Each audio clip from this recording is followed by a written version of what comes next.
જય દ્વારકાધીશ મિત્રો, Sai auto consult આજે તમારી માટે લઈને આવ્યું છે માત્ર 6,80,000 રૂપિયામાં 2018ની અર્ટિગા VDI ડીઝલ ગાડી ફર્સ્ટ ઓનરશિપમાં રહેશે।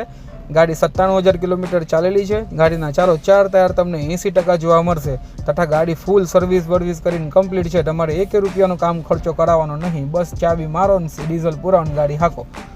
ગાડી તમને કિલ્લાપાડી ડમણી જાપા જોવા મળે। વધુ માહિતી માટે સાંઈ ઓટો કન્સલ્ટને ફોલો કરો, DM કરો અથવા સ્ક્રીન ઉપર આપેલ નંબર ઉપર તમે કોન્ટેક્ટ કરો।